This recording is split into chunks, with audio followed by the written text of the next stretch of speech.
architects, and I can relate to this because I'm an artist too. I've been involved in painting and music. That architects are like artists, and with that territory comes like I don't want to say the word recluse, but like don't really like the public, or would rather just be tucked away, being creative, and not have to deal with essentially even the business side of it. If ideally, right, if we had a choice in it. If I had a choice, I could just, design or build or not have to worry about like budgets and, billing. Annoying things like billing, and rent, So no, I get it. And I appreciate you coming here today to have this conversation with me. It's to me, like I have a lot of respect for like, me starting out about 20 years ago, seeing all the, people that have had a foothold, out here designing as architects. And I had my kind of aspirations to become a licensed architect, and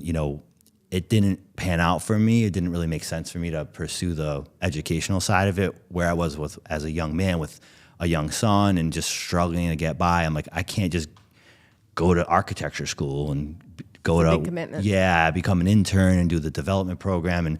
But I really saw like the schooling that goes behind it, and it's like, I have a lot of respect for it. So I appreciate, what you guys do. And I always try to say that as a builder, I don't want to be a builder that tries to dumb down what architects have designed. And I want to have, like pay respect and be sensitive to that, throughout my construction process. So I like to say, like what, would you imitate? You have someone you might like a mentor, or like kind of what like sparked your initial like interest in architecture. Who like we imitate, then we emulate, and eventually we innovate. We become that person or your own version. Is there anybody that kind of sparked your like original like idea with architecture? Or I had no interest in being an architect. No, okay. So how did you get there? How did that happen? My brother is a mechanical engineer. Okay. And I have when I was looking at colleges at the time, I had a very strong visual arts background. So right. I'm also an artist, per se. Okay. And had a strong math background. Okay. So at the time, I wanted to be an interior designer. Oh, all right. And my brother, being in mechanical engineering and 7 years ahead of me, said, I really think you should pursue architecture instead. It's broader. If you still want to do interiors, you can. Right. But if you get an interior design degree, you're not going to be able to do architecture. Right. You could kind of go the other way. It was much more encompassing, and it was the right move. But I wasn't one of those children who, was growing up with Legos or admiring Frank Lloyd Wright or right. architects. I certainly have architects now whose work I admire. Yep. Definitely. There wasn't anyone who said to me, "Oh, you want to be an architect because you want to be like certain person, right?" So it was really off the advice of your older brother, who was a mechanical engineer. Yeah, it was. Yeah, and you obviously had an interest in design. Absolutely. So the design was there. Understanding 2 dimensions and 3-dimensional space was there.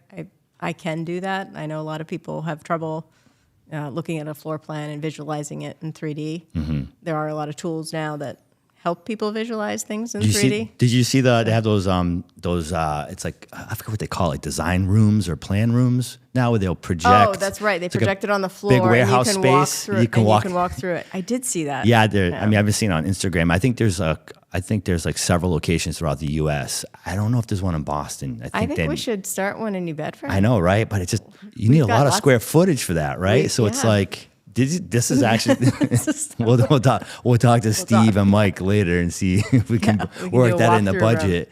Yeah, I mean, you'd be surprised, when we stake out a foundation before we dig it, and the customer will come by like, oh my God, we have to talk. The house looks way too small, and it's like, no, it always looks small when you can see the stakes in the ground. But trust me, once we get start framing, you're gonna see it's not too small. So. I do agree with you that during the course of a project, it changes sizes. Because 1 week it's too small, then the next week it's too big, right? Then it's not small, and then hopefully when you're done and it's all boarded in, it's just right. Right, exactly. But I have experienced that same thing. There's so many points along a construction project that you see the anxiety levels, go through the roof of the client, because this is literally the biggest investment in their life. Absolutely. If they even, most people don't even have the chance to do that. So the small group that does, I understand the seriousness of it. And it's very rare to find a client that's, we've built 2 or 3 houses before. You'll run into them, there are but some of those too, they're a unicorn for sure. At least in our realm. So that journey kind of was in college, essentially, a university. Yes. So I ended up going to, because of my art and design math background, I ended up going to the Rhode Island School of Design for architecture. And right now, my current business is a hybrid. It's art and architecture, because we do have a retail shop, which you've been to in downtown that was great. Bedford. Thank you for having me. That was awesome. Yeah, and that presentation on colors and how you perceive colors with different lighting, and that was super educational. Yeah, so that hybrid came after working for traditional architecture firms. I actually worked for a design build firm as well before going out on my own. So that hybrid of art and architecture is, I think, unique to me in terms of how I see the world. And how I go about my own design projects. Yeah, so you're a true creative, because there are architects and designers that are more like on the mechanical side of it, essentially.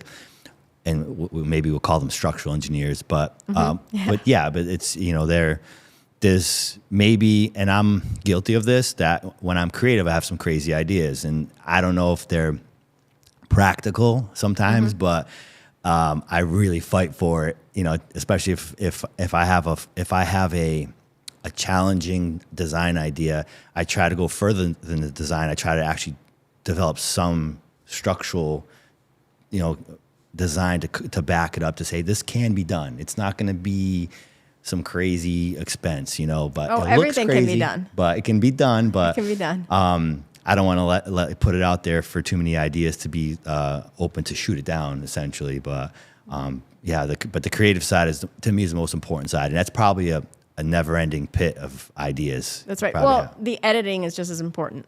Right. Because we often will look at projects, or customers will bring photographs, or that you have it as an inspiration, and individually they're really cool or look great. You can't always put them in one project. No. So one of the things I've learned, and I do it for myself too, because you're constantly bombarded with ideas or different things. Yeah. I sometimes have to just say to myself, okay, next project, right? So you have to set it aside and say, I'll do that on the next project. On the next one, Like it doesn't fit in this project. Gotcha. Because we've all seen structures too that have too many ideas in them, and you kind of look at them and go, wow, like what do you really want to be? It's all over the place. Yeah, it's all over the place. Or eclectic. So I think editing is just as important as the ideas themselves. Right, because as an architect, you have to, does the function, right? Does the client's scope and wish list, right? But then they have like a form, they have a photo or bunch of photos. We try to say, don't send us all the photos, just send us your favorite ones. Well, you also have to, I also say, what part of the photo is it that I'm looking at? True. Right? Because I often will get photos of large kitchens, and the kitchen that I'm looking at, I know, is the same size as the house that we're working on. Right. So it's like, what part of this kitchen is it that you want me to... Can I extract from here? Yeah, right. can I extract from here, because this kitchen is the size of your whole house. Right. Yeah, exactly. And that happens a lot, especially with the home shows, the home improvement shows. I'm blanking on them. HGTV. Yeah, HGTV is what I was blanking on. I think even now, our devices we have, our phones, like with social media, especially if you talk, even if you just talk about something in particular, like your phone's listening, and it's next time you go on social media, it's gonna show you anything relevant to that. So It's an interesting world we live in. We, like you said, we're bombarded with imagery constantly. Exactly. Which for me, I like it, and to some degree, because I can kind of put things aside for later that I may incorporate down the road. Yeah. But understanding your vantage point where you have all this coming towards you, it's a lot of respect towards how a form can be created, but then like the restraint to kind of understand, like, I want to do all these ideas, but I need to match this. For instance, like the image behind you, I would say that's a shingle style custom home. You know, like you can't go in too many different directions without it being, you know, wrong. You know, wrong or looking strange. Right. So you got to reel in the client. Yeah. You know. Yeah, that house actually started out as a carriage house. Okay. To the original main house. Gotcha. So it evolved over time and many property owners, but you do have the restraints when you're renovating. Oh, that too. I think under new construction, it's a little bit more difficult because there are endless options because you are creating something right entirely. So yeah, that's one of the questions. Are better. Yeah, the constraints. Yeah, will keep you. It'll force some creativity that you didn't know you had. And it also forces decisions sometimes. Yeah, exactly. Right? Because there are a lot of decisions to be made. So like on that particular project, that was you said it was going to be a carriage house? It was originally built as a carriage house as part of the main house. Okay. So, and it had a stucco exterior, an original stucco exterior, which is a masonry product. Right. And someone in the past had put an addition onto the stucco, but they used EIFS, so the commercial style, exterior insulating finishing system, yeah, which is the foam stucco. Foam style, yeah. So you had foam stucco and real stucco and water penetration from 150 years of being there. Right. So it was a big decision to remove the stucco altogether. So and that's how it ended up with the shingle. So that would be one of the bigger challenges on that project, was kind of determining what path to go down with. That's right. With the exterior on the building. That's exactly right, because you'll know this, at the window casing, there had been original stucco, and then the foam was added on top, so the window casing got buried. So the front of the casing was flush with the foam. Right. And we were replacing windows, but not replacing siding. I see. So it was one decision after another that said, you know what, the easiest thing to do is just take it all off, which wasn't an easy decision to make because it was an expensive decision to make, to remove all of the original stucco. And then to go to cedar shingles, which is an expensive siding as well. Exactly. You know, it's very traditional, but, you know, done the right way, you can have some contemporary feel to it and some modern feel. In this case here, I see like the woven corners. I always like it's more minimalist, but you had the more, you know, heavier casings on the window. Was that matching some of the original architecture? That kind of came. I think it was. The casings were rather wide, from the original carriage house. Yeah, so it didn't have the brackets. Someone had added a pergola at the front door. Right. That looked a little bit wimpy, for lack of better word. Yeah, I like that. So it was, you know, a few different things that didn't line up. We ended up changing. Yeah. The front and the that's a roof, beautiful project, and that design built into the shingles there up at the center, the top. That's beautiful. They did a really nice job. Well, one of the nice things about this house that I like, and I often will work on waterfront property.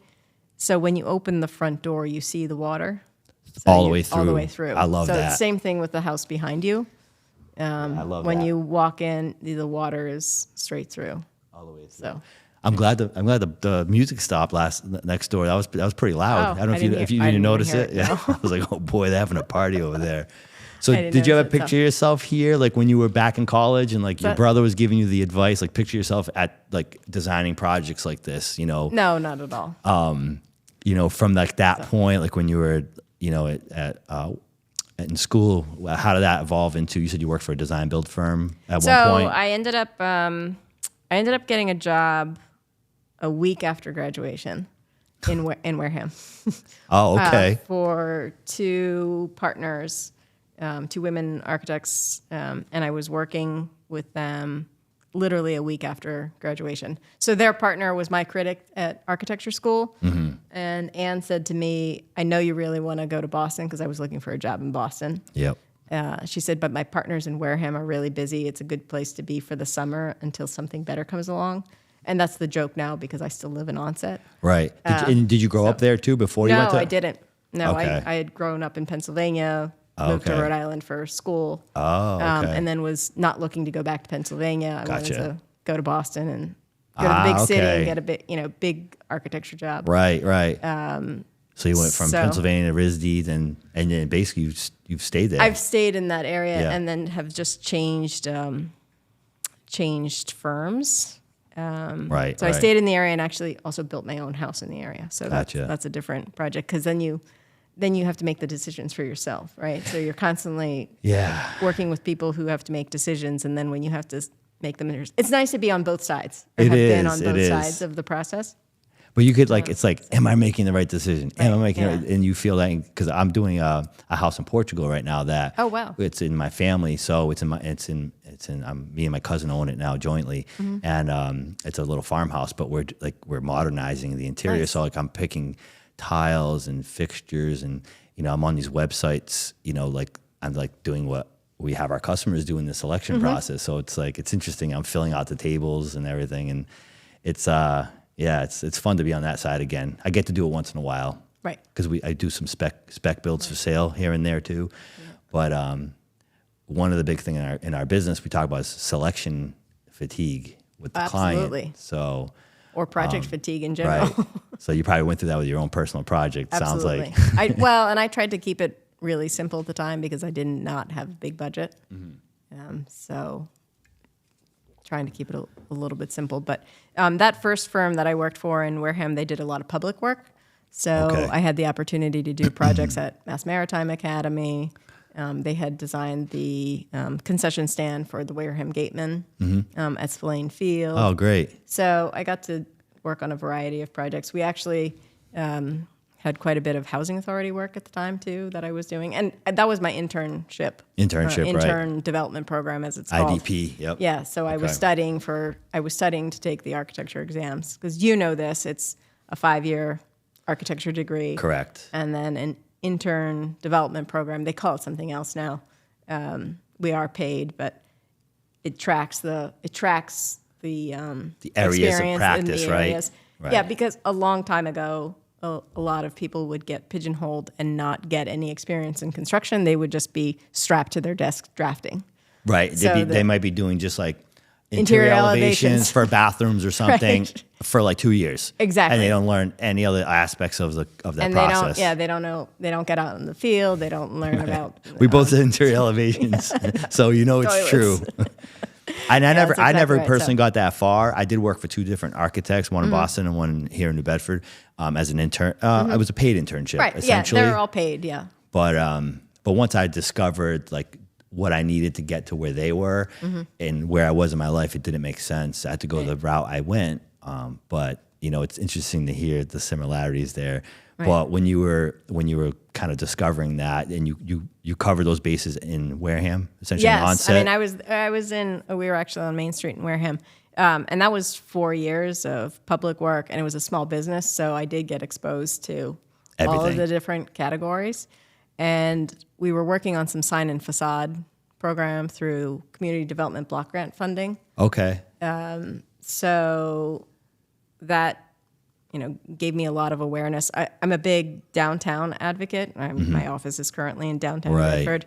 That's something I believe in. I had the opportunity to work with a larger firm. So after 4 years, I switched things up, still stayed living in Wareham, but I was commuting to Braintree in Boston. And that was a large architecture and engineering firm. Okay. And we got to work on big complex projects, not skyscrapers, but large lifestyle centers, corporate office buildings. Mixed use. Mixed use. Yeah. Mixed use makes my heart pitter patter. I love mixed use projects. Yeah, because it's like you're not just designing someone's interior space that they live in, but it's also the rest when you leave your house or your space. Exactly right. And these public areas that you're sharing, you can really impact someone's life experience. Exactly. And the environment that we're all living in. So had I known about urban planning or urban design in high school, I would have gone even broader than architecture. More broader, right. And at the time, that wasn't an option. So try to incorporate both now. But was the firm in Wareham that I remember driving through the main part, there used to be the sign, it was a Abacus. G. No. Oh, it was Abacus? Abacus is the name of the firm. Oh, all right. I do remember that one. It was like with a G. It was like a blue sign with like white letters. It was like two names. It was like something with a G plus. It was like two names. Oh, that's you're confusing Onset with Wareham. That's George Kakidis. Oh, okay. Gakidis. Yeah. And I forget the other name. I forget the other name of George's. That's Onset. That's Onset. So Jane and Missy were on Main Street in Wareham. They were Abacus, and then later became Civitex. And now, actually, Civitex is based in Fall River. Fall River, yes. Right. Awesome. All right. So, yeah. So it's I remember a pretty seeing small network of professionals in the there's area. There's not a lot of, compared to builders, there's just such a small amount of architects, know. Maybe that's just what it's calling for in our area. Yeah. It is what it is. But did you ever picture yourself going on your own? Like no. Early on? So that's what I was getting at. So when I was working in Wareham, I thought, man, this small business stuff is really hard. Like I have no, people just banging their heads up against the wall. I have no interest in doing this. I never wanted to go out on my own. I ended up going to Boston, as I said, for this large firm, and I just anticipated that I would work my way up and become a principal there. Right. Or become a principal in a larger firm and not have to worry about everything. Right. From a small business because you have like a whole team. You have a huge team. For those that don't know, when you can become typically almost like law firms, right? Like if you have enough time in, you give you like partnership. Exactly right. Or just print, you get a piece of the company essentially. Right. So that firm at the time when I started was 60 people. And it grew to just about 500 over the 6 years that I was there. It had merged and bought other offices across the country. Oh, okay. So I left there to work for a design build firm in Chatham. Actually. So we did a lot of second homes on the water. So did you become like their in-house architect essentially, or did you go in a different direction? That firm had an architect as one of their partners. Oh, okay. So I went in as a project architect. Oh, all right. So they were already established. They were established, and I was really excited at the time because I was coming from, I needed to change jobs, or I was looking to make a change. And coming from a big firm, you have a lot of benefits and a lot of pay that goes with it that you're not going to get from a smaller firm. And I didn't want to move, right? Because I was like, I established myself in the community. I'd been on the planning board and, developed a network of friends. It was like, I don't really want to move. Had built a house, right? While I was working at at that time, this big you already firm. had your house there, right? Yeah, so I was doing it at the same time when I was at the larger firm.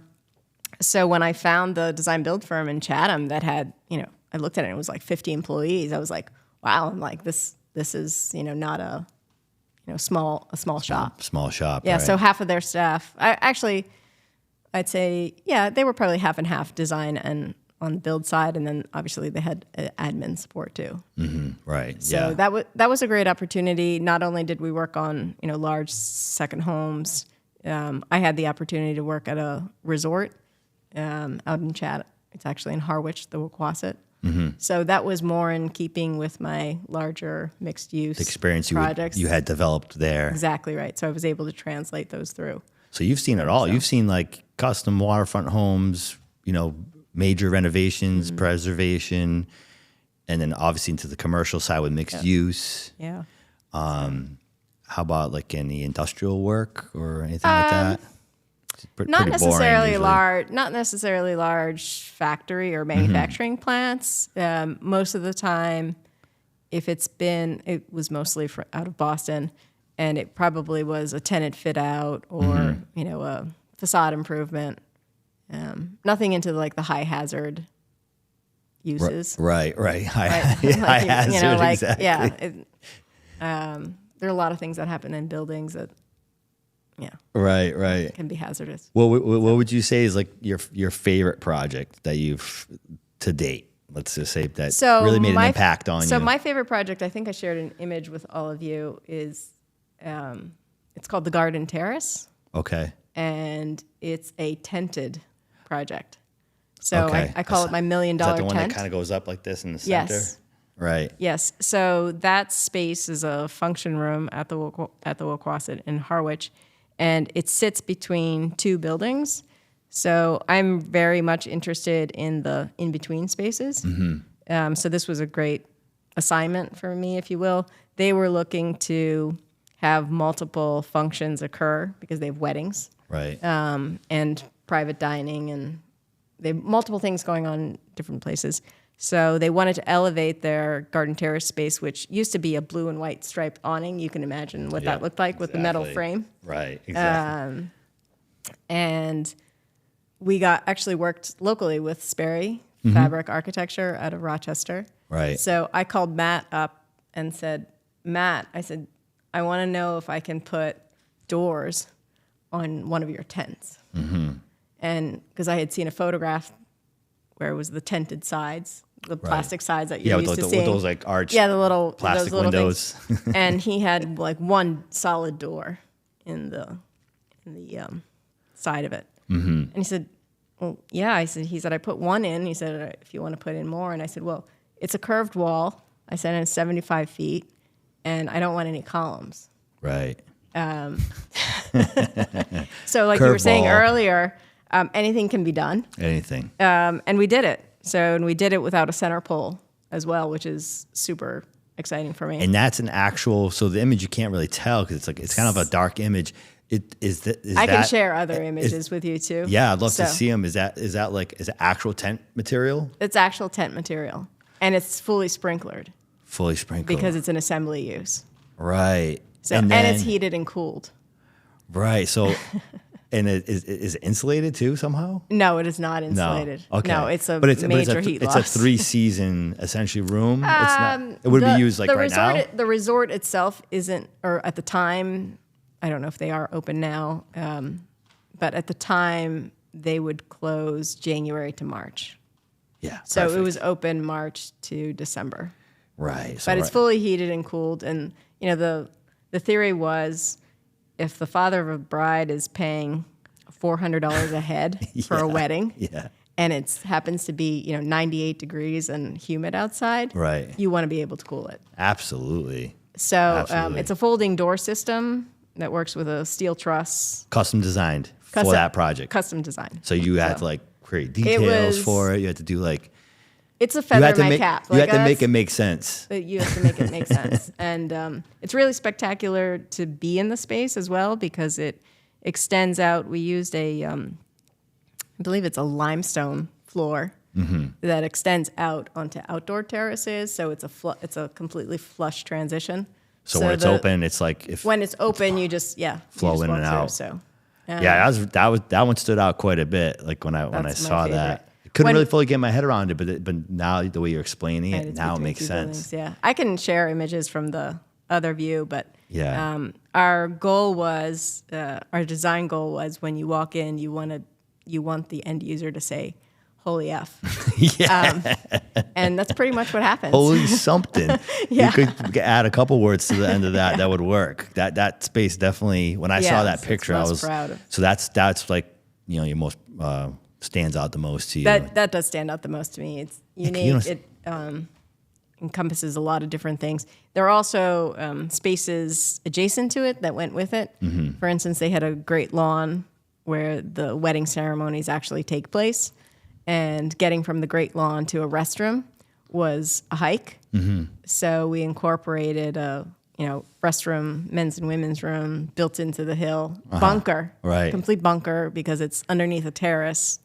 That's you don't know it's there. There's a curved stair that the bride comes down, and it's got a lot of hidden perks like that, and then just different outdoor spaces that people can enjoy. And it allowed them to have multiple functions, which was good for them as long as they could service them, because they were generating more revenue. Right. Instead of booking out the place to one wedding, they were able to. I'm sure it paid for itself shortly after. So with landscaping. And I could appreciate that because I remember we did in Fairhaven we turned an old church into a single family residence. Okay. And they our client owned it and it was what it was, and I'm like yeah, sure, let's help you do that. And it's it was an amazing space because just to say that we turned a church into a single family residence, and it looked like when you were inside the the kitchen living room, you were in this still vaulted, huge, still vaulted with a rounded ceiling, and it really stood out. And whenever I was doing that project, designing that project, it reminded me of. I grew up as a skateboarder, so when I went to Santa Cruz, Santa Barbara Beach. I went to a skate shop there. Any town I went to, I always go to a skate shop, see what's happening, especially in California, because the birthplace. And this one skate shop was called Church of Skating. Oh. So it was an old church that they turned into a skateboard shop. But did they have ramps inside? Skating is it's kind of like leaning towards Satan. So it's Church of Skating. And like the logo was kind of like a devil, and it was just very unique, but like a readaptation of a space. I love stuff like that when you can transform a space. We my son and I were awarded bids recently for 2 firehouses in New Bedford. Oh, nice. As developers to turn those into residential spaces. So I saw those RFPs. Good for you. Thank you. We're doing 8 units, and he's doing 6 in the other, and we're gonna preserve the buildings as they are. We're not touching them from the outside. You won't even be able to tell. Is essentially what we're doing. But I love that challenge to turn because you already know, even like this space we're in here, these mill buildings, the tall ceilings. You just don't to recreate this residentially. It's just not in this. It's not in the budget. No.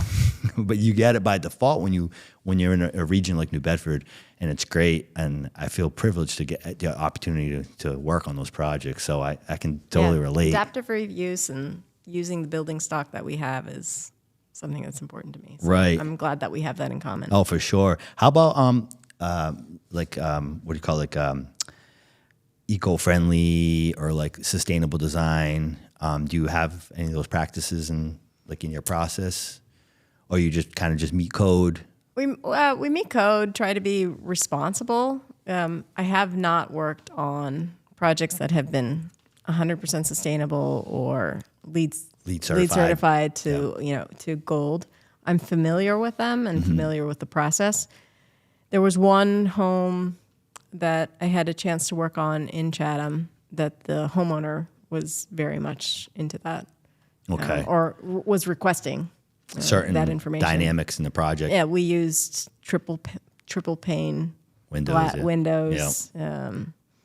The insulation, the wall cavity itself, the exterior wall cavity was extra wide. Extra wide, right? For insulation because we did a double wall so that the insulation could go in between, snake in between, so that you didn't end up with any cold spots. No, what do you call it? A cold transfer, like you have like a stud, right? You getting that transferred directly from outside to inside. But when you stagger them and you break that up, essentially, So in general, I've taken the lead from listening to what clients are looking for and what is important to them, and part of that is because we're only part of their building for 1-2 years at the most. But I always tell people you need to make the decisions that work well for you because you're the one who's going to be living in it. Right. And also, I don't want you to be swearing at me for the rest of your life. So like, oh, she told me I had to do it this way, and I really didn't have to. Yeah, didn't have to. We had a builder that came down to the area. He was a developer, and he was doing like these spec homes, and I got involved in some of the other phases later with another developer, and he was kind of picking up where that builder left off. But he was from more like the Boston area, and he was incorporating I-joists and like what's that insulation? It's not fiberglass bats. The other style. It's like wool. Denim. Is it denim? Denim. I just heard of denim. Yes, denim and wool are two. And he had a couple other kind of like, I would call them higher performance upgrades in the build. And the developer I was working with, I kind of went the other direction with them. I'm like, well, listen, I agree with everything he's doing. Those are better methods, but the price point here in the South Coast isn't going to sustain that. You're not going to make a profit if you can continue down that path. So I suggested to him, we can still meet code, but we can use conventional lumber for the framing. We can use conventional bats. And it's like, so I've helped value engineer, like that famous phrase. But generally speaking, what I've seen is, especially with the insulation and energy code, in the last 10, even maybe 15 years, because I sat on a panel for on the stretch code for Dartmouth. They were kind of throwing around the idea if they wanted to get involved. Mm-hmm. And since then, I mean, we used to insulate houses for about $5,000 to $8,000. Now every house we're doing is about $25,000 up, to insulate. So we're just to meet code now. The insulation systems are very advanced. So I don't really see a need like to push that envelope. No pun intended, but I do have a lot of respect for LEED. I remember it was about 10 years ago. It kind of came around. It was like getting LEED certified. It was when I was working in Boston because we were all getting LEED certified. Everyone was getting LEED certified. Yeah, so it was like your signature would say your name, AIA, LEED, right? LEED AP. Yes. Right. Yeah. So, and I remember studying, like the dynamics of that. And I appreciated that, you're grading projects higher if they're purchasing lumber from a local supplier, that truck is driving a shorter distance to get that material to your job site. And those things were factored into that, I guess, LEED rating, whether they were like renewable products versus, petroleum-based products. So they have all these factors, and I think it's great, but at least most of my clientele I work with, it's just not it's not a conversation piece. It just doesn't come up. Not a priority. Well, no. I mean, if you think about it, every building is a collection of value-based decisions, and it depends on who's making the decision. There you go. For the last 20 years, I've been saying I want to grow up and be a developer, because you realize that as an architect, you're not making the final decisions. You can recommend and put your best foot forward. Right. But at the end of the day, it's the property owner who's making the decision, whether it's a developer or a homeowner or business. They're paying the bills. They're paying the bills, and they're making their decisions based on what they value. Right. So I think about that in terms of neighborhood building as well. Master planning type. And master planning. Some of the great places that we all like to visit and go to, I think about those as someone a long time ago made decisions based on their values. Right. Right. So a lot of the building that happens now where we have the large, sprawling big retail developments, big box retail that we call. Right. Most of those we know are 25-year buildings. Right. So it's not a decision made on values that I currently have. It's made on, somebody's business model. And you compare that to something like Fairhaven High School. Right. Or Fairhaven Town Hall. Correct. Yeah. Right. Yeah. They're unbelievable, right? They're unbelievable. Unbelievable. Still. Yeah, and even like these schools, we talked about local architect that designs schools, like these schools that, Durfee High School, I mean, it's like a mall. It's like unbelievable. Yeah. And New Bedford has a bunch of new junior highs, and, there's a lot of different ways to, awe the public, but I've studied like developing neighborhoods, right? Like small neighborhoods, 5 or 6 homes, and how you can like approach it in a very like graceful way to kind of like how these homes interact with each other, and like you say, the spaces in between, create spaces for the residents, and how I have found how like most developers I work with they don't care, in even my own neighborhood, to be honest, that I live in, which is it's 20 years old, which is a baby considered in home years, they just plowed all the trees down. They didn't leave trees between homes for buffers and, just for shade and different things like that. Like it's not a factor. It's just not, it's not considered. It's too bad, but I mean, we get the opportunity when we have a good client and a good budget, we can implement some of that in just single homes. Right. Some of that thoughtfulness. Yeah. And one building at a time. One building at a time. One building at a time. Yeah. One question I wanted to ask you, this is a question I didn't send you in advance. Okay. So this is kind of but it's fun. It's gonna be it's a fun one. What does a normal work day look like for you? Like when you're working. So like a Monday, right? Like you getting up? Are you doing like 100 push-ups? Like what's happening? Like when's that? So each work day of mine is a little bit different. Mm-hmm. And because I'm a small business owner, I have a lot of flexibility in my hours. So often I'll, be working later into the evening. So I am a morning person in general. So I do like to get up and get things done. Yeah. I mentioned earlier to you that I have this blended business of art and architecture, which has a thriving retail store associated with it that you've been into it. Yes. And that has staff. So a variety of, a portion of my week is going in and out of the shop, making sure that that's functioning the way it should be. That is an overlap of, we sell paint, wallpaper. Excuse me. Yeah. I can back up a second. So the shop started as a way to introduce locally made fine craft into homes. Right. So rather than buying everything from China, finding tile that you wanted to incorporate into a project and have it locally made. Locally made. So it's sustainable. Back to what we were just talking about, the lead thing, right? Yeah, exactly. And within a certain region, so that you're not having the same building material that your neighbor has.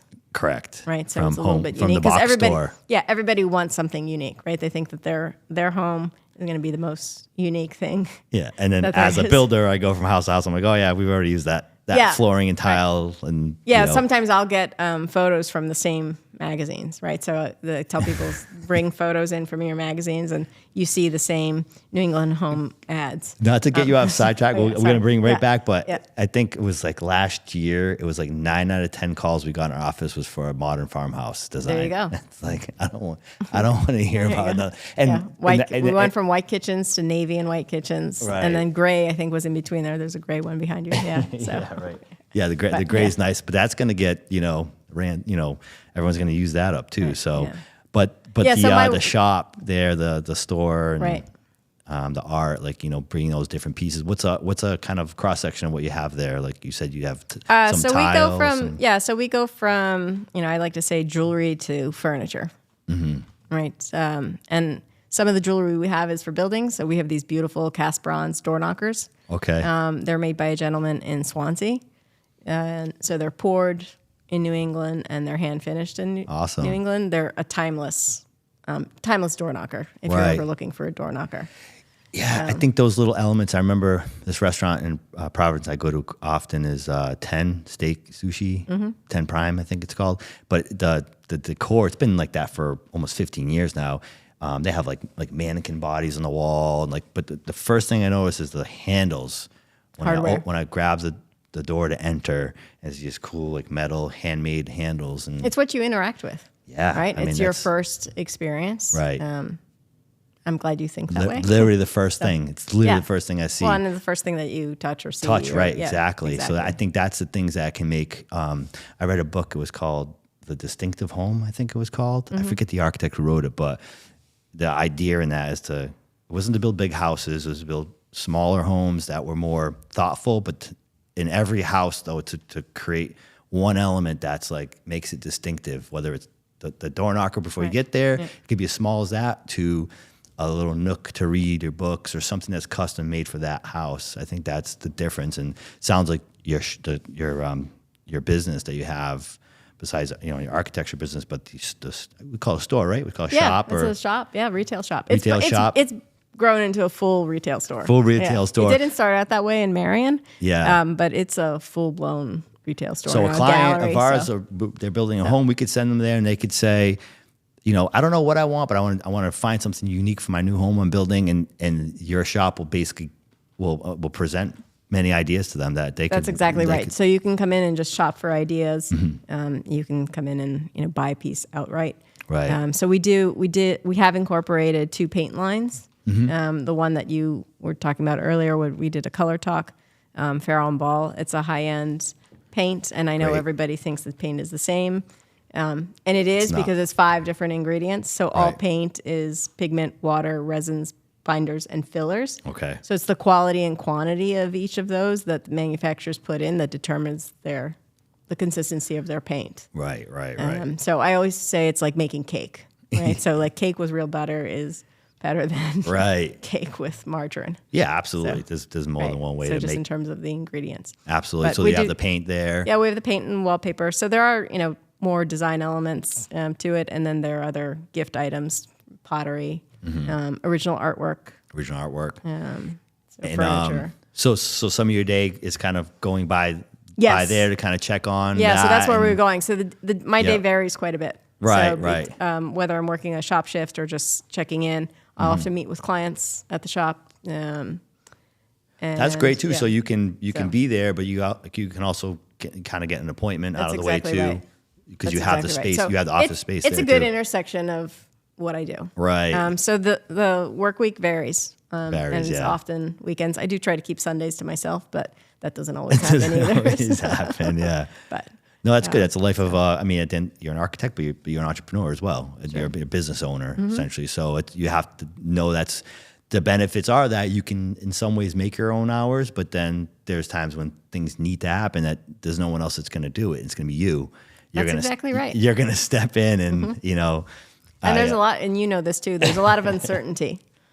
Right. So much, much. And but you have to be okay with that. You've literally done what I talk about often is I say evolve or die. So essentially, my business went from, when I was 100% on my own, I was designing only, just designing plans for contractors, whether it was a deck or a small addition or a house. And it evolved to the point where my business didn't sustain paying myself and some employees. I had to branch out. So I was a licensed builder at the time already. So I started framing houses while my employees stayed in the office designing. And then from there, I said, okay, well, I should just do the full builds because I was doing that for other developers. So I evolved the business to where it is today. But if I didn't do that, I wouldn't be here today, essentially. Right. It'd be some other form. I would have went some other, it would have failed. So it's important to evolve. Yeah, and you have a really nice nice collection of house plans on your site. Thank you. Thank you. Our stock plans. Yeah. Yeah, no, it's great. I mean, there's a need for that. Yeah, there's a need for that. There's right. a complete need for it. My passion doesn't lie there in those spec home plans. There's a need for them, and we want to provide that. But obviously, for me, when I talk about my passions is designing and being creative. But then later, the framing, like I always call it the manifestation of the design. Right. And to it's go the most from nothing exciting, to the most exciting moment for the client, right. for us, for. Like I like to say I like the smell of the dirt being moved, and I like the smell of the wood being cut. So it's like and I like the smell of concrete. Oh, the concrete's all right. It's all right. It's all right. Smell Usually the dirt's being moved too. Yeah, So, right. but that's when I know it's I don't know. That's like my poetic version of it. But yeah, no, I agree with you 100%. But it's literally true. It's like scent is important, right? Just like color and perspective. Scent is important. I feel like you could smell a scent from you experienced 20 years ago, and it brings you right back to that moment. That's right. And pine or 2x4s being cut, I'm right there again. Yeah. I love it, and that's something right. I've been around it for over 20 years, and I'm not sick of it at all. No. As difficult as clientele can be, especially not because they want to be, it's because it's a stressful time in their life. Well, it's the process is what's stressful. And we try to make it as easy for them everyone. as possible, but there's some things that inevitability of sometimes personalities, just, some people don't handle stress or big decisions to make like everyone else does. So inadvertently that can come out. And as a builder, you're right there to kind of experience that. And so we try to, what we say is we set the expectations as high. Manage expectations. Manage expectations, exactly. So that's kind of like our way to work towards it, but it's not perfect. Right. Well, and I often get asked initially, how long is this going to take? Yeah, right. So I try to buffer the contractors that I work with, and I always tell people it's going to take longer than it will, or at least longer than they expect it will. You know, even if it's a bathroom or a kitchen remodel or a small addition. Right. I'll tell them it's going to take 6 months. And they're like, what? What? And I said, you're welcome to laugh at me and call me silly if you find a contractor who can do it in 3 and is done in 4. Right. I said, but if I tell you it's going to be done in 3 now and it takes them 4 to 6 because of material delays, because of decisions not being made, because of weather, because of something got misordered, like it's still human, right? So there are lots of things. And the other thing I like to remind people is life still happens. Yeah. Right. So Thanksgiving People still get comes sick. around. Yeah. People get sick. Holidays come around. Yeah. You go on a summer vacation. Your builder's Right. going to go on a summer vacation. Like COVID. that's like, Okay. yeah, it's just life still happens, and that doesn't get factored in to the schedule. Right. So I do tend to tell people that it's going to take longer, and I would rather burst their bubble day one Yeah. than when we're in the 5th month Right. and everybody's just screaming. Yeah. And stressed out. you told me it was going to be 3 months, or Yeah, you said it's going to take 9 municipal months. aspect too. Well, that with too, the permits permitting piece. and Yeah. You never know what's going to happen there. That's a wild card, you know. But the timeline is just we build about 50% of our projects are our own design, and the other 50% is other designs. And most plans that come to us, even our own, they're I don't want to say bare minimum, but they're not calling out all the details of the project as far as manufacturers, brands, especially when it comes to finishes. So, we've also often said, well, let's do a pre-construction agreement. So where you're essentially hiring us to help you go through the budgeting process to actually get pricing. It's almost like you're doing all your selections before we even break ground. So that way, when we go to permit or break ground, we actually know, the products you chose, what they actually cost. So the likelihood of a change order is less likely, a lot less likely. But it's just most clients, they don't want to go down that route. Well, Usually also, they're already at your door, like, where are my plans? Because they want to get permitted to get building. They don't even want to add another 2 or 3 months for pre-construction. Right. They just don't want to do it. Timeline is always a difficult thing.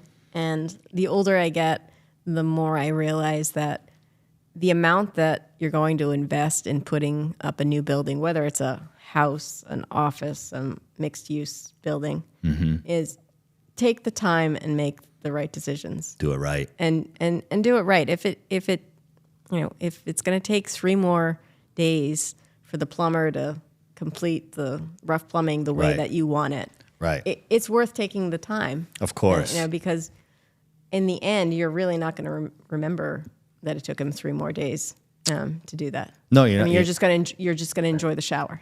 Right. And you're going to remember the problems, and human nature is to focus on what's wrong, not what went right. But and most people don't even know. Most clients don't know what went right because they've never been through it before. There's nothing to compare it to. So the expectations are very important to set those and say, this could take 14 months to build. This reno could take 8 to 10 months.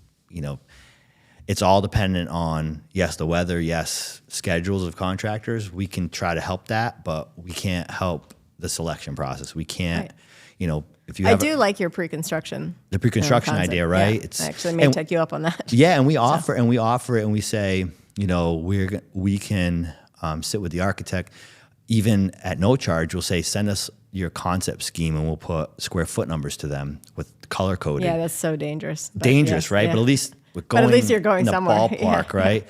And then, with a pre-construction agreement, we can do full budgets, right? And then, really help identify. But what happens is when you work with us, we say, we give you 1% credit back. So if we end up being the builder, if it's $500,000 construction project, well, right. You're going to get $5,000 credit back, which is more than what the pre-construction agreement is. So you're essentially getting that for free if you end up using us as the builder. Yeah, no, it makes 100% sense. So at least to me, it does. To you, So, right, yeah. right. May not make sense to everyone. But so many people it's valuable. We're in the business, but it's like so many people in the clients, they don't even know that they need to hire an architect at all. I know. The amount of people that call us and say, "Hey, we want to do a project, and well, do you have plans?" And like, well, no. Like, well, you got to start there first. Right. You really should have a set of drawings done. I think the more educated clientele know that.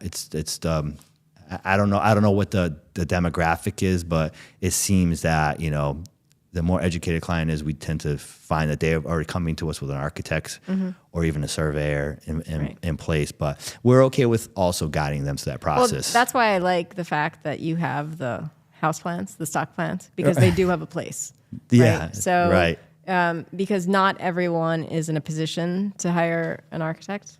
Yeah. I mean, that's the truth of the matter. I mean, some of them it may not occur to them, but some of them it's just out of their budget. Yeah. Because they haven't allocated that as part of their, they may have an idea of what they're going to spend to build a new house or build an addition, but they haven't allocated a percentage to actually the design piece. The soft costs. Similar to your pre-construction piece, and I'm preaching to the choir here, sort of going through the design process with an architect basically allows you to think through a lot of the decisions and or design on paper, before you get to framing 2x4s. Right. So when we're doing the pre-con, right, we're doing a full budget, but plumbing fixtures, electrical fixtures, we're just putting allowances based off what you can get, locally at like a home center.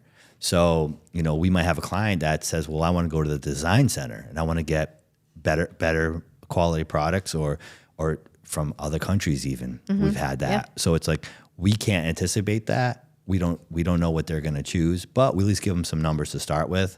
But the pre-con really goes in there and we start to really ask the real questions, all right, what actual brands you want? Here's some resources to find them, and then we're going to obtain quotes. We're going to run this just like we're running a construction project, but it's not happening yet.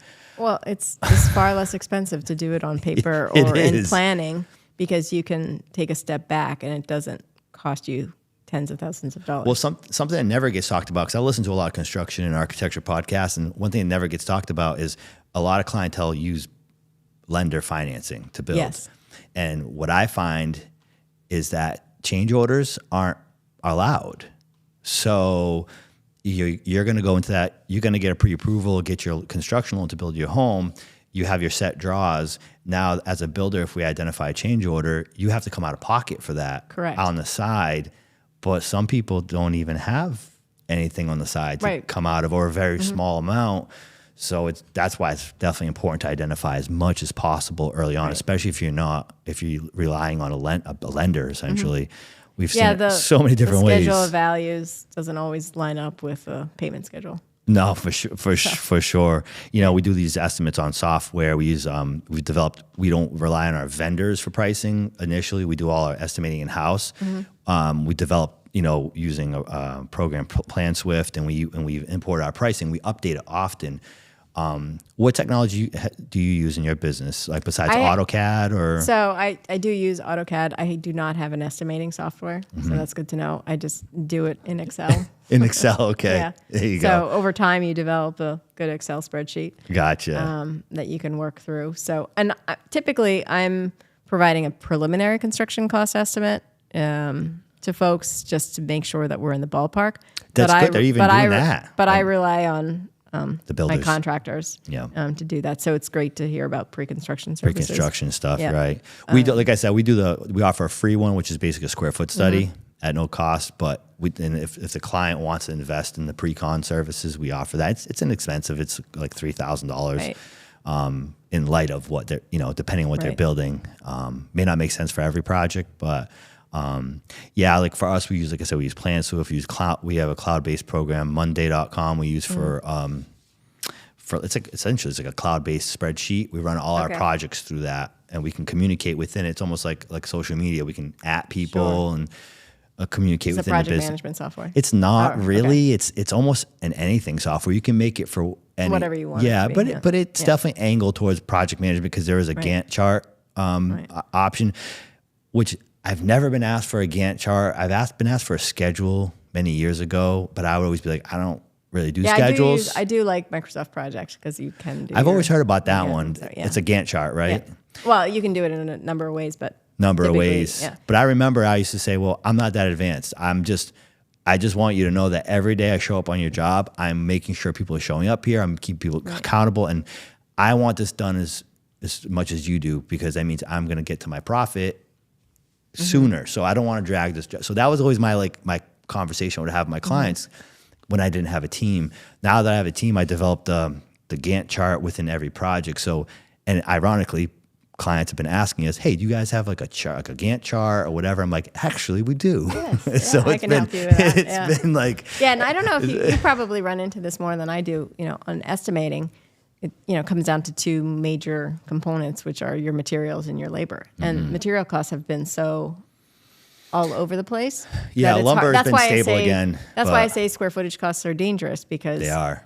You can't capture the fluctuation that we're seeing in the markets. And now with everything that's happening politically, so many of our building materials come from Canada.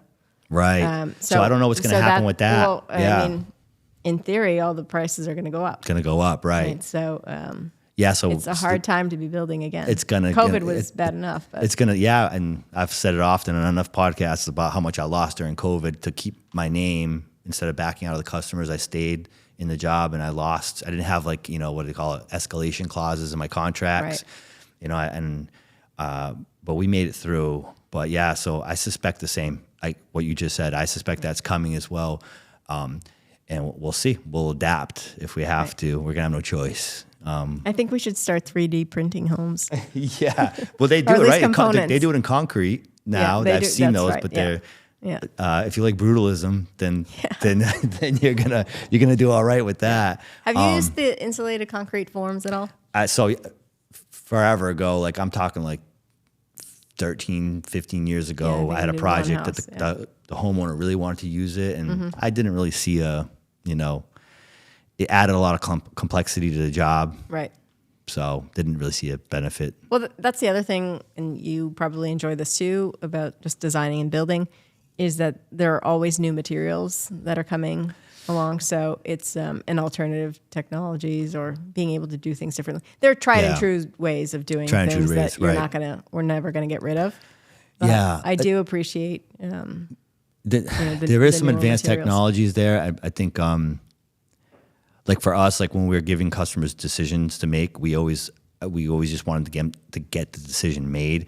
But I've recently incorporated into the decision-making process on every step of the way. I call it high performance upgrades or options. Yep. And I basically give them resources and links to just to dive into, okay, you're picking your siding, but we can do some more advanced rain screens, some more advanced systems. These aren't part of the original budget. The basics are. But same thing with the roof systems, same thing with, any interior products.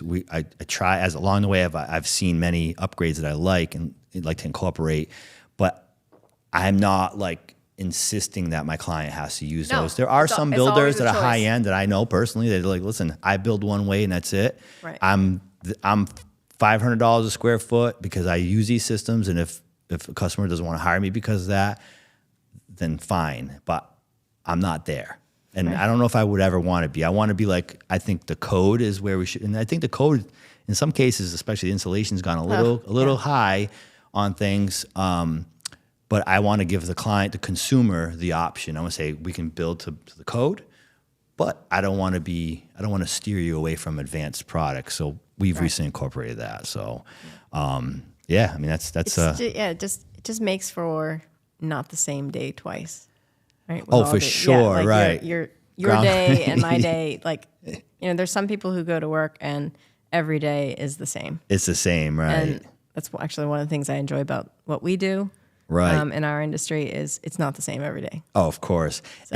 and having even my role personally as an owner, I was solo and I would go measure homes, I would design, and then when I started project managing, I would do permitting for some developers, and I would supervise some of the construction. So I did just everything myself. And I actually had an estimating business. I would estimate for lumber yards how much building materials would have to go into a house, and that was a service I was offering some local lumber yards. So I was doing everything myself to eventually having an employee, multiple employees, and more recently I have project manager and project coordinators.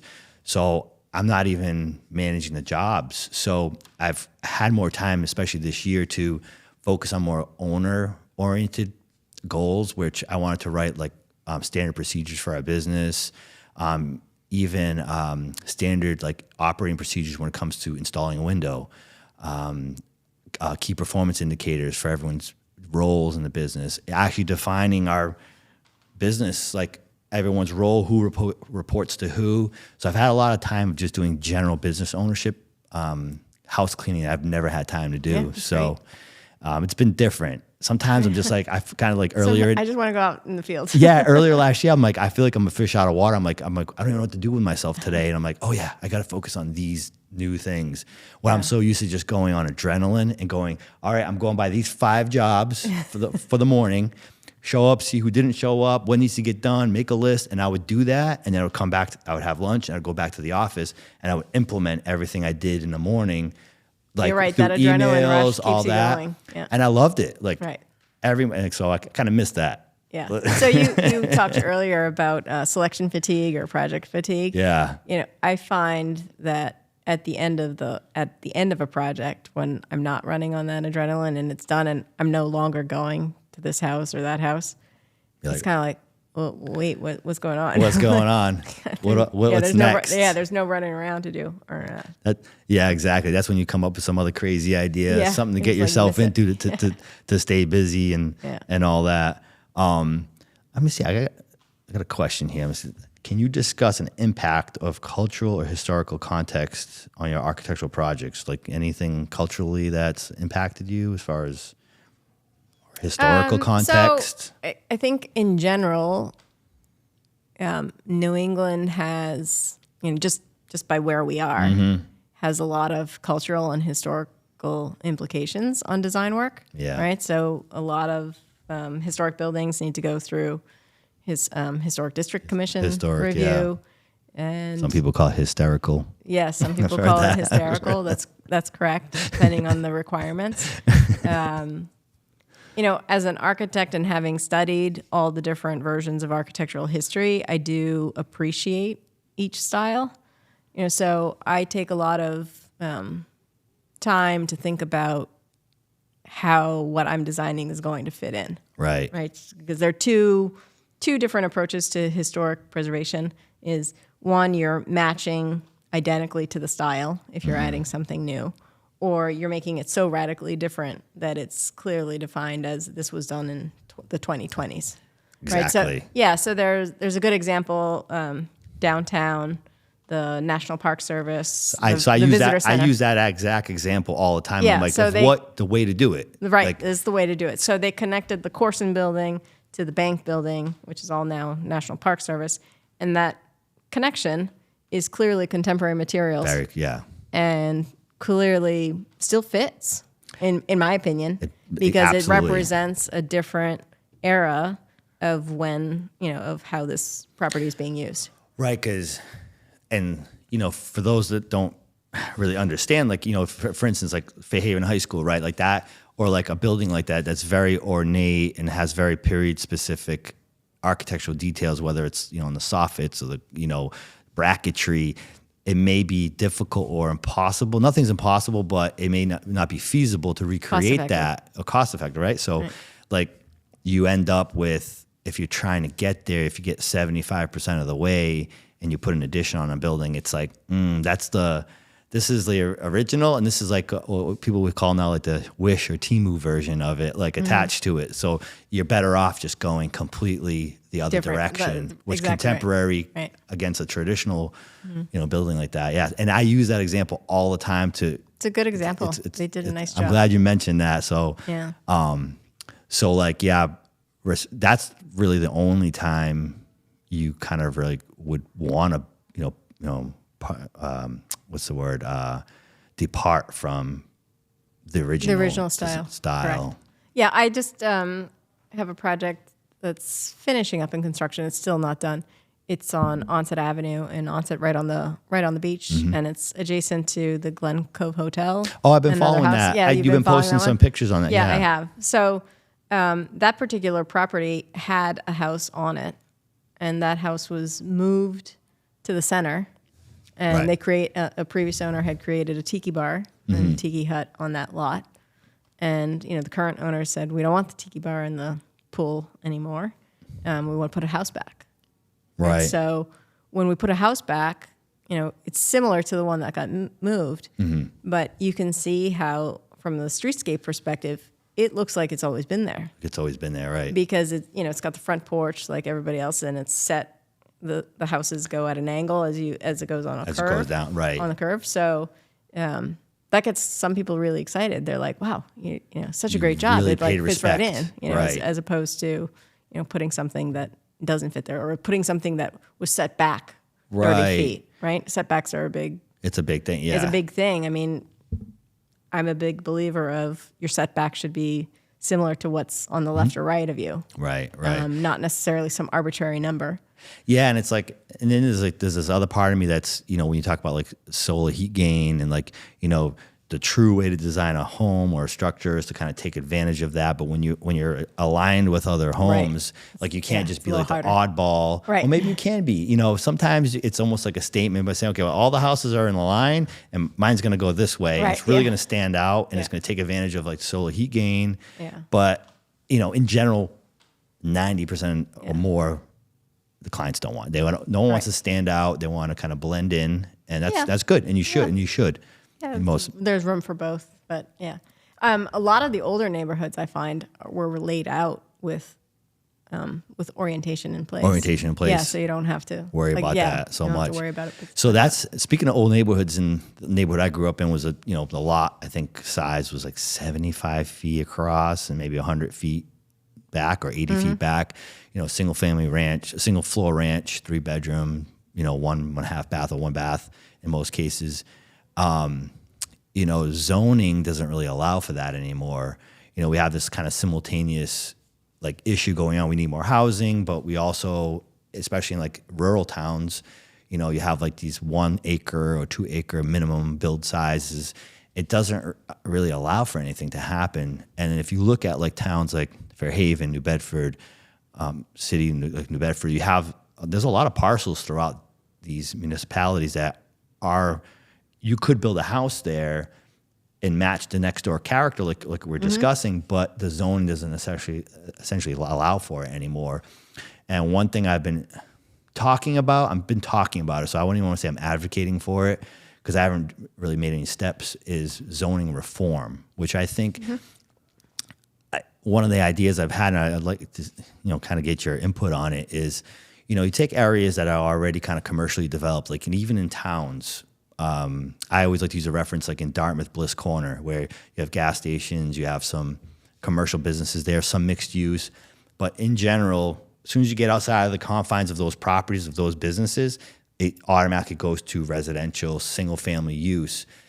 Some of the ideas I've had is taking those already kind of commercial areas and kind of expanding like the commercial use there, maybe allow mixed use, maybe allow 3-story buildings, maybe put housing above, like essentially create like an overlay district or create like a district there that will allow for maybe a couple hundred units of housing to occur just there, and not the rest of the town won't get touched, essentially the rural areas, which everyone fears would, and kind of get away from these cluster developments of like 10 or 20 homes that, you know, you got to get in a car and drive to the you know, commercial center. But create these like a walkable neighborhood, you know, with those spaces in between, like you mentioned. And that's what I think personally across the Commonwealth and across New England is essentially our issue with housing, is because zoning is so restrictive that if you multiply that through every town and city throughout New England, that's exactly the problem that's happening. And a lot of people have looked at this and said the only way to change, to really create more housing, is going to be through ADUs are great, but I think it's a Band-Aid. So, I think it's a multi-prong approach. I think you need the ADU, the accessory dwelling unit. Right. You need the single family home, and you also need the, you know, apartment style home, right? So the higher mixed use, higher story. I mean, New Bedford's dealing with this head on right now with their housing plan. They're doing great. And you know, people great. Are talking about zoning reform, so it's not good. I hope. I mean, and I think people and municipal officials are taking some action towards it as well. It's not just talking about it, but I feel like I think it's been a long time coming to understand how we zoned things from a land use perspective 50 years ago is very different than how we should be setting it up now. And New Bedford is very developed. So it's like, I look at New Bedford, I grew up in New Bedford, and I do business in New Bedford, and it's that New Bedford has taken the share of the load of this. Of it. I've talked to people from economic development, different city officials, and it's like, and I'm like, and they're expanding it more to develop more, which is great. But I'd like to see these towns do it as well too. Like, let's share the load here. Right. Fairhaven, Dartmouth, Acushnet, there's opportunities to create these. Marion. All of them, and you wouldn't detract from like the character of the town. You just be developing areas that are already developed or commercially developed and creating walkable neighborhoods, which become very desirable. I know they would, it's just the fact you have to get in a car to do everything. That's something's wrong with that, Master planning, which I know is close to your heart, that should really be, at the forefront of everything we're doing going forward in the future. And I don't have all the answers, but I think from a bird's eye view, I think that's really the starting point. Yeah. ADUs are great, and I appreciate the making them by right now. And but we've been getting a lot of calls for them. Well, there are a lot of communities who are still fighting it. Right. I mean, I live in Wareham, and we're past a 1-year moratorium on them. Mm-hmm. So it's a little frustrating. So Wareham is you can't even build one until they work out the bylaws or the regulations. Interesting. So there's still that pushback, right? Like, you want to say, so here's the governor saying we need them by right across the state. Mass General Law, it's been passed, and you still have pushback from communities. Same thing with affordable homes as well too. I live in an affordable neighborhood. My house that I bought in Dartmouth was an affordable home, so I was purchased through HUD, and that was my opportunity to become a first-time home buyer at the time. And out of the 45 homes in my neighborhood, I think 5 or 6 of them were allotted for the affordable lottery, and I think there's only been one other development since that in 20 years. You're in Dartmouth? I'm in Dartmouth. And I think Dartmouth most towns anywhere in the Commonwealth are very resistive to that, because what happens now, so you're taking, like, my lot is like 12,000 square feet. Most of the lots in our neighborhood are like 7,500 or 8,000 square feet. So, you're cramming houses in there. I don't think the developer that developed my neighborhood did a great job. He wasn't thoughtful about it, but if it was done in a thoughtful way, I grew up in a neighborhood of, many, many homes, 100 homes or more, but they were lined up and, aesthetically looked well. So I think it can be done well, but most towns in the Commonwealth do not want affordable homes. If I talk to developers or engineers in every different town, from what I've heard in the past 15 years, it's like, yeah, they fight it. Anytime it gets close, the towns fight it. So I wish, affordable homes, zoning reform, I think, are going to be big on that, going forward. How's it like do you get involved in like zoning with your clients as far as Absolutely. like variances and representing them? Yeah, I'm a big permitting geek. Okay. So I actually spent 7 years on my planning board. Oh, that's great. So I've been on both sides. On both sides. Yeah, I often present to zoning boards or historic district commissions. I was listening to an architect, Patrick Ahern. He was talking about, like, he's very well known and successful, but he still represents all his clients. He's like, same thing, like a planning geek. He wants to be there, fight for his client like an attorney. Well, and permitting is really interesting, and at least in my mind, because there is a strategy to it. Right. Or there are a variety of different strategies to it, but you have to get through permitting in order to get it built. So if you ignore it, or don't want to deal with it, you don't really get anywhere. Yeah, it's great that you're willing to do that, because a lot of we don't apply for building permits on behalf of clients. So that's the builder or the client will do the builder it, and if it's or early. if it's a homeowner, they can apply for their own permit. But in terms of other permits, we have great relationships with civil engineers throughout the region. Work with them on conservation filings. Right. So it truly is. I mean, the other part that I like about what we do is it truly is teamwork. I mean, it's not one person who's putting up, this 4,000 square foot edifice. No, it's definitely. Right? There are a lot of people involved. Right, for sure, So for sure. just- I mentioned Patrick A. Hearn. Is there any like architect? I know early on you said you didn't have any like influences as far as like architects or designers or. Sure. Is there anybody now like in your career that you like look up to or admire? So my favorite architect is not local, is Santiago Calatrava. Okay. So Calatrava does mostly transportation terminals, big projects, kinetic structures. Right. So the Milwaukee Art Museum, the Oculus in Manhattan at Ground Zero. What is a kinetic? What would Like you, literally, it moves. moves? Okay. Yeah. So the Milwaukee Art Museum, I believe, has I won't call them wings, but there's a portion of it that opens. Does it react to so- like the sun or the time of day Yeah, or it something? does. Okay. Yeah. So for instance, he also does big stadiums. He did the Olympic Stadium in Athens. Okay. So the whole stadium roof. Oh, is- that's you've great. seen retractable roofs.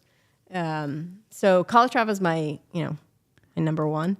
I have not done anything based on his. I actually Right. had put together one proposal for the pedestrian bridge over Route 18. Yeah, that it's was almost, that was it's getting close. so mine was Calatrava inspired. So I'll have to show it to you okay. sometime. Yeah, I'd love to see it. Yeah.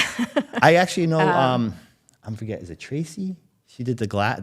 Yeah, She Tracy, got awarded the. she's Tracy Barboza. Barboza, She's right? great. Yeah. Yeah, I was so excited to see that she got Yeah. that because like Yeah. I've known her for a while and her art and it's awesome that she got and a local person. Yeah, exactly. got, She especially artist. Yeah, she lobbied for that for herself in a great Good for way. her. Yeah, I haven't it is seen good, her, yeah. but I think I commented on something congratulating her. That's great. Yeah. I mean, it's a beautiful bridge. It's Yeah. looks like it's expensive too. But So Calatrava's my favorite architect. Locally, I like the work of Mark Hutker. So Mark is that's my favorite. He's my like I love his style. He's local. They're based in Falmouth. I think they put out a timeless product. Absolutely, and it's got a contemporary touch. That's exactly But right. it still respects. Sometimes, again, right. depends on the client. Right. Right. So, the ones I admire the most or gravitate towards the contemporary stuff, but it still has cedar shingles and like local materials, stone and products you even see on your design here. Right. I love Hutker stuff. It's great. Yeah, Hutker's work is great. There's a firm in Providence that I like, Union Street Studios. I've heard of them. Yeah. They do a lot of housing projects. Okay. Variety of other things, mixed use as well. A lot of different firms or Right. bodies of work. How about like a favorite style? What would you kind of would it be like the That's hard. if you had your choice if you That's what was hard. your Calatrava? Calatrava like Would if I you live had in a Calatrava cho- house? I don't know if you'd ever design a house, but I don't know if I'd want to live in a Calatrava house. Yeah. Maybe. But if you could I hadn't thought of practice that. a specific style, like if you had your choice, like if you said, "Hey, I can," guaranteed you're gonna do well if you just do this one style, and you could choose. I like a in-between style, we'll call it, right? So it's not so far-fetched contemporary that people are scratching their heads trying to figure it out Right. and where to enter. Yeah. How do I get into this thing? That's a real thing that happens. That is right? a real it's thing. Like hidden entrances. where do I enter? So not so far-fetched contemporary that it's scratching your head. But I would say I would tend a little bit more contemporary Okay. than the normal area Yeah, I here. would say So, for me too. I think like the Hutker like contemporary designs. I Right. think that's like I'm designing my own home now, and I always find myself. Well, I've been designing my own home for like 10 years, but that's another story. Yeah. But all the different renditions end Sure. up having like flat roofs and having like just kind of boxy kind of like contemporary look. But I still like the local materials. The cedar. The graying and the natural feel. Yeah, and I think a lot of that brings warmth into a space. Exactly. Right? So it's the selection of materials. It's probably more where I would land. Right. But I do like a 1920s bungalow. Oh, Like okay. a traditional, or like an arts and crafts style. Arts and crafts Yeah. style. So I wouldn't be unhappy in a True. 1920s style. And the other thing I like about that particular style is that the rooms are so well proportioned, right? So you had taller ceilings and you had more defined rooms. I'm not a big advocate of the open floor plans because I like the definition of different spaces. And the bungalow has kind of that grounded. front porch. It's grounded. It's usually got a hip roof, like wide overhangs. Which eventually, like Frank Lloyd Wright kind of took that to like the next level. And smushed it all out. Prairie style. Went crazy. Yeah. Went crazy with it. Yeah, I mean that's like I talk about like the famous with the falling water. It's like you could never build that today. It's just like it's insane. It is what it is. Have you been to visit that house? No, but there is one in Massachusetts, right? There's a Frank Lloyd house. Oh, I don't know. Yeah. So the first time I went to the Frank Lloyd Wright house, because I grew up in Pennsylvania, I just told you. That's where it is? It's in Pennsylvania. Okay. It's in Western Pennsylvania. So I'm an architecture student. You see like image after image after image of falling water, right? So you think this is what you're walking up to, and it is. But the experience from getting to where you park your vehicle to the house, it's woods, and it's been completely planted with rhododendron. So when we went there, it was like pink. Like walking up to the house, like I was like, where did all these rhododendrons come from? It's like you never see a photograph of that side with rhododendron, and it's just. It just blew my mind away. The picture that everyone sees is like literally standing in the river. Yeah, exactly. And that's not the way you. And that's not the way you approach the house. No, there's a part you can like go through a gate, down some stairs, and you're like under the house, and you're like on the water. Yeah. But that's well, and it's been built out obviously because it's so famous. It's a house museum, right? So there's a visitor center that's different than the house itself. Oh, okay. It's like a campus. I see. Right. Yeah. I see. That's actually the first place I encountered. Waterless toilets. Oh, all right. So going back to sustainable efforts. But, right. Yeah, I mean that's it's always not in the house, in the separate, because they had to create restrooms for all these people who were coming to visit the house. Right. So it's part of the visitor center. It's great to hear that you like the Hutker stuff. It's cool because I don't. Anyone else I talk to, they're like, who? But it's local essentially, right? It is, they're based in Falmouth, Massachusetts. So a few friends who have worked there. Right. So, I'd love to get a chance to build one of those projects. Because I really respect the style there. Is there any innovation that you can talk about in your work, like any that you can incorporate into your designs, like newer products or like methodology? I'm doing, zip wall has become like one of those things, like it's kind of a departure from like older styles. Yeah, I don't have anything that stands out to me. To you, yeah. It's just keeping up with, if we're using a zip system, we're using a zip system. Right. No advanced roofing products or anything like that. Nothing. No, I do enjoy the all the new structural products that are out, the LVLs, because it gives you a lot more flexibility. Engineered lumber, right? Yeah, engineered lumber, engineered flooring, like that space behind you. We use engineering flooring. Yeah, for the wide boards, it's definitely a good product because you're not going to get the gapping. And it's so stable. We call it anything over like 4 inches, I think, is character grade. So it's like we tell our clients to expect gapping. Right. If you go with a natural product. Character grade is a good term. Character grade. Should coin that. I didn't coin it. I definitely got that from somebody else for sure. Right. I was going to say, wow, that's good. What's this is some questions I kind of came up with this morning. What stands out the most when working with your favorite builder? So like I'm sure there's a couple. Thoughtfulness. Okay. So that's how I rate builders. Gotcha. And also the ability, like wanting to ask questions or asking questions, right? Because not everything that comes through on the plan set or in the drawing set is, I'm human too. So it's like, hey, this doesn't look right. And them being comfortable asking, and also me being comfortable asking them. Right.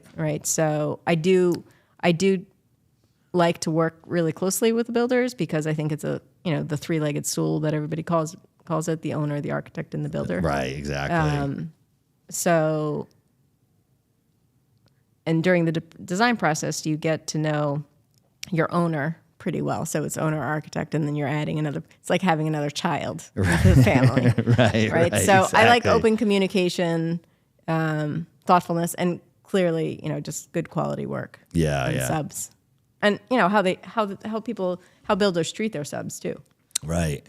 So yeah, those relationships are important. It's all about relationships. It's like we get this like issue, it's like this like crossroads. It's like, especially when we work cost plus, if we have an item that is at the budget or higher than the budget, or just in general, we want to get multiple prices, but it's like you can only do that so much, when we have, if we have an electrician we're working with, it's like, well, we have to make sure they get some work too, because they at some point they're gonna be like, well, I'm not gonna just keep pricing jobs for you if I'm not gonna get any work because I'm a little bit higher than the other guy. So it's like, it's a very, but you were higher, but it's like, it's still a fine line. It's like, we feed these guys, but at the same time too, we have to feed them. So it's a fine line between like, they should be giving us pricing, but at the same time too, they're not going to get awarded every project. So I value a constructive working relationship. Right. The most. Right. I'd rather, if I had my perfect world would be one electrician, one mechanical contractor, one plumber that, they're getting a fair wage for what they're, I want them to be successful. I always say, I don't want to beat you up on the pricing. I want you to be successful. And I wish that translated to the client. They understand those relationships that we've been building for 10, 15 years. Like you're benefiting from those relationships. And, we find ourselves like, there's like a lack of sometimes respect for the trades. So we got to protect them. Yeah. So the same way that you said you respect what we do, I try to respect what you and your subcontractors do. Exactly. I'm not going to go out on a 5-degree day and frame a roof on the water. That's horrible. Yeah. So, and I'm not trying to make any of their lives more difficult. Right. So, because nobody likes to redo work. No. Even with drawing, right? Like I hate redrawing things. But, you got to ask the questions. And, our last guest, we talked about like what's a big, a problem that you encountered on a project that, you kind of worked your way through, to make it successful. And our last guest was like, the framer framed the house too high. And, there was this idea of maybe like, like just kind of letting it fly. Nobody will catch on to it, but they resolved it. And, they kind of agreed to kind of absorb the costs. But the client ended up just saying, no, don't worry about it. Let's just get it right. And they made the right choice. And that was a great story. That's a success story. I heard that it's a success story. And it's like, they don't always work out that way. They don't, and I had a similar situation as well too, where the developer I was working for said, listen, like, let have them fix it. If there's an additional cost, I'll cover it. And I think that's the right way to approach it because nobody's perfect. And these guys, I mean, I'm out there with them. They're, it's cold, it's wind's blowing, and they're working hard for their paycheck. And even plumbers who have to crawl in those crawl spaces of these old houses. Yeah. I hang out with the framers and the concrete guys more, and those guys have it rough, Well, yeah. But the plumbers definitely have, and electricians, everyone that's on those job sites, they have it rough. And I have such an admiration because I was a laborer, I was a carpenter. I've worked my way up through that, or through it rather. I don't want to say up because, everyone's role is important throughout the whole project, and it's I have a lot of respect for it. I'll never get rid of that. It's like I'm a more of a hands-on guy than I am the other way around. So where do you see yourself in the next, kind of going forward? You got the drawing room, you got the is the store called the drawing room? The store is called the drawing room. Yes. So you got the drawing room, you got the actual drawing room too, where architecture business. Where do I see myself going next? So recently, probably in the last 2 years, I purchased a building with some partners, and we renovated the building in downtown New Bedford. Right. I enjoyed that process very much because I got to do that. Hey, I'm grown up. I get to be a developer. Right? Like I get to make the decisions. Being an owner in that process. Right. Because I'm the property owner as opposed to just the architect. Right. And my business partner is an architect as well. So she's architect, I'm owner, and then we had a contractor. So I shared with her at the time, and the builder that we were working with, it was interesting for me to have my owner hat on because there was one particular detail that we're trying to resolve. And the architect and the builder had two different approaches. Right. And I had the benefit of understanding both approaches because I'm an architect as well. Right. But I was standing there listening to them going, wow, most owners have no idea what you're talking about right now. And they're being asked to make a decision. Right. Like, do I do it this way or do I do it this way? Right. And both solutions had merit. But decision warranted a decision. But it warranted a decision. And a timely decision. even for me, it was difficult because I was like, yep, I get both of them. But I thought about it from an owner's perspective where they're put into that position and don't have the technical education right. Or background to understand, the implications of both. Yeah, there's a lot. There's a lot. So moving forward, I'd love to be involved in more projects where there's ownership involved. Right. Be a developer. Be a developer, right? Yeah, and or start other retail businesses. Yeah, that's a great goal. And legacy wise, what would you say like you'd like to see your legacy be? Like some people think that's a bogus term, but what do you see like your legacy as far as like yourself or your business? I would like to have made a difference in improving a neighborhood. Mm-hmm. Right. So like I mentioned earlier, I live in Onset. Right. And I work in downtown New Bedford. So, thinking about it after you turn 50, you're like, okay, what's the next 20 years look like? Right. At the end of 20 years, if I've been able to make a difference in the physical environment of those two communities, right. I think I'll. You'd feel good about that. Yeah. Yeah, it's a great goal. I love that. Right, yeah. So funny question. This is one I came up with today. What would your alternate career be? So if you weren't an architect, if you weren't, would you like? I was used to say it would be a sculptor, but that doesn't really make sense. Something in the arts? At one point, something creative, definitely. Something creative, yeah. Yeah, at one point, I really wanted to be a florist. Not be a florist, but buy a florist. I'm a big flower person. Own a shop. And actually, my girlfriend has a similar kind of interest. Yeah. Yeah. There was one period in my life where there was a flower shop that I wanted to buy. I know one for sale. So in New Bedford, if you're interested, I know. I've gone beyond florists. You want to add to your portfolio of businesses? No, I do. I mean, I enjoy gardening. I enjoy cooking. Maybe a restaurant. I don't know. Restaurant owner. A restaurant. Okay. I love food. Now you're really looking to get punished. Yeah, right. Yeah, exactly. That's a tough business. Things that you don't want to do. Actually, I'd prefer to just be retired, financially independent, and travel. Yeah. And still create. It's okay. That's never going to go away. Yeah, that never goes away. And I think that's part of something that we all do every day. And just some people acknowledge it more than others. Yeah, absolutely. Right.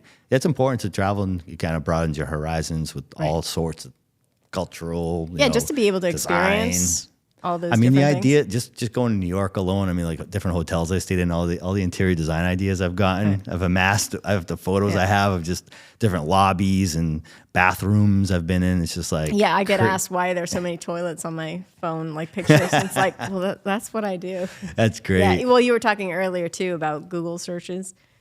We search so many different things for building products. Yeah. And, like days afterwards, I'm still getting, ads on my phone for, of course. What was I looking for? Somebody wanted to do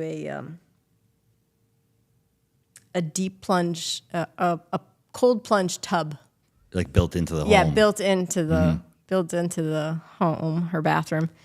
And she actually shared with me, they make tub units now that are both. Oh, that's great. Yeah. I knew that was going to be a thing, actually. Yeah. I've been getting like cold plunge tub ads constantly. They are a $7,500 unit, but my sons are snowboarding right now. So I remember last a couple years back, I kept talking about it. So I would get these ads for like snowboarding jackets and different things. And one time I was driving back, I got picked up at Logan, and we're talking about how we were hungry, and I love some pizza. And it was like 3 seconds later, I went on my phone and there was an ad popped up for a pizza place. And I'm like looking at the address. I'm like, this is like kind of where we are on the highway right now. I'm like, that is insane. Like, what do they call it? Geofencing? Geofencing. Yeah. That's awesome. Yeah. I had a bunch of questions. Awesome. Is there anything you want to mention or talk about? I know I kind of leading the conversation here. I'm happy to be here. Yes, So, and it's fun conversation. Yeah, right. It's just easy flows. This is I'm not a public speaker, but like conversations I love. Especially things I'm passionate about: the architecture, construction, motorcycles, all kinds of other stuff. That'd be my alternate life. I think I'd be like a motocross racer or something like that, or a skateboarder. I do enjoy riding motorcycles. Oh, there you go. Yeah. All right. What kind of motor do you have? Do you own one? No. Okay. My brother-in-law has a BMW. Oh, BMW.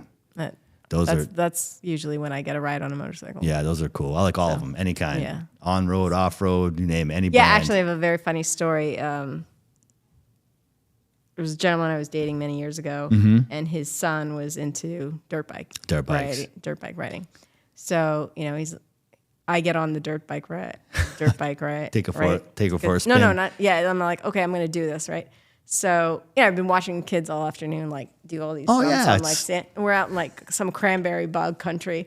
So I get on the bike, I go forward, and I'm going straight towards this sand hill. Okay, the hill. Yeah, I'm going straight towards the hill, and I'm thinking I'm just going to go right up over the hill.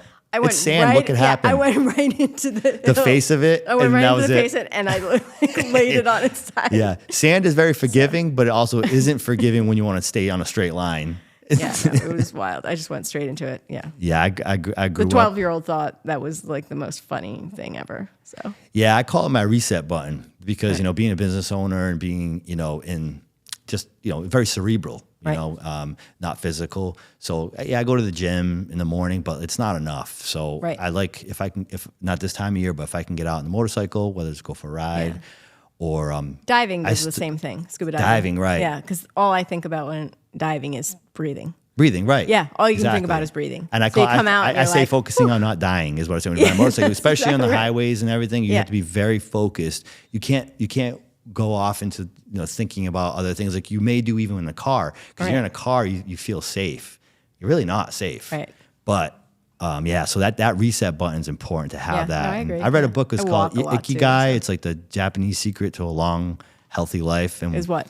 It's a book called Ikigai. Oh, okay. And it talks about like the blue zones where people kind of live the longest. And the small meals, having community, exercise, but one of the things was finding something that puts you in the flow state, whether it's music, art, motorcycle, whatever it is. It's important to find that one thing. So definitely. And there's moments when I'm designing, I'm drawing.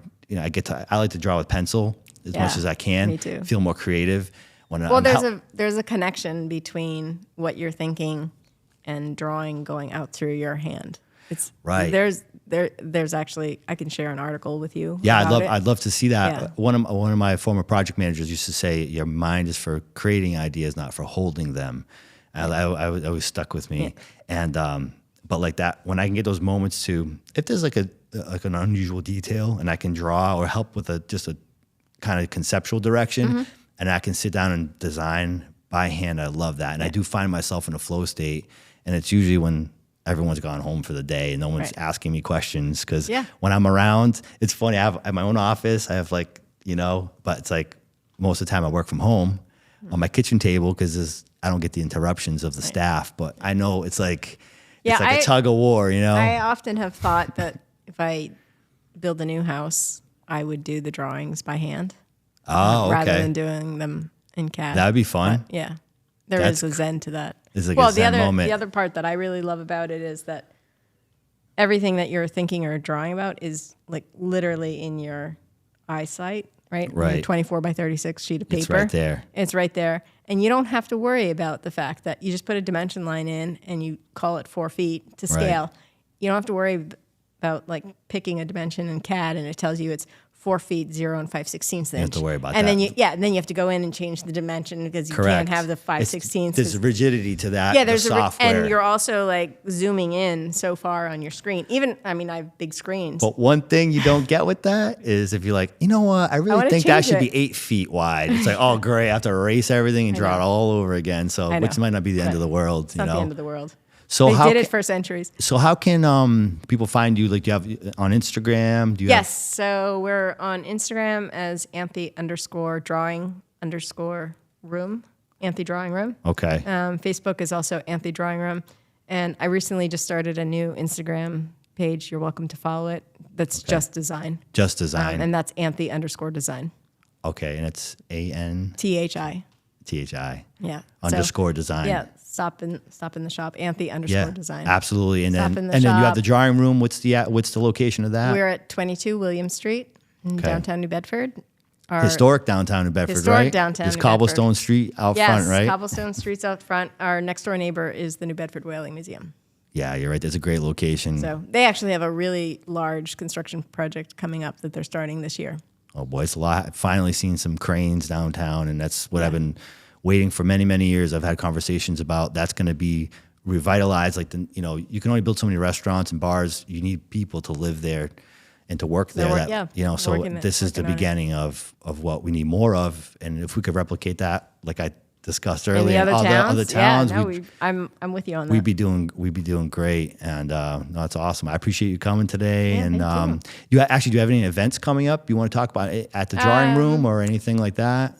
Coming up soon? The next event that we have coming up is actually a chalk paint workshop. Don't necessarily think it's relevant here. No, everything's relevant because... So the other paint line that we carry is Annie Sloan Chalk Paint. They're celebrating their 35th year anniversary this year. Okay. So another paint line from the UK and mostly used for upcycling furniture, which is great. That's another thing I'm a big advocate of. Okay. Instead of buying IKEA furniture, just get a great piece of furniture that's been sitting in New Bedford for a long time and repurpose it. In this building, actually, this was it New Bedford Antiques? I think is in this building. The Cove. Yeah, the Cove. Right. Find a piece at the Cove, and you can give it a whole new life with Annie Sloan chalk paint. Yeah, I've actually painted upholstery with it as well, and people always are freaked out by that. But there's a chair that we have at the shop that I've painted with Annie Sloan. It's fabric upholstered, and everybody argues with me and says it's a suede chair, and I'm like, dude. It's my chair. I painted it. So. It was a credenza. It was a military credenza that I don't remember where I bought it, but it was like a wood tone. And I was like, I'm gonna paint this. And I found this paint. It was called carbon copy. So it was like carbon. It was like black. It was like a matte black. Yeah. But it almost has like this if you really look at it, like maybe a deep purple look to it. Nice. But I still have it. My TV in my living room is on it to this day, and it's like it stood the test of time. And I didn't cost me much to do it. Yeah, and no, the paint's held up. You can do a lot of things like that. Yeah, so we have a chalk paint workshop coming up February 15th. Our website is anthif.com. ANTHIF is in Frank or Frangiadis. Awesome. Awesome. So anthif.com will get you to the design website as well as the shop website. Awesome. So Anthi Design, we got the drawing room shop. We have unique items for your home there. Art, wine, and design. Art, wine, and design. I love it. Yes. All right. Thank you so much for coming. I appreciate it. Thank you for your time.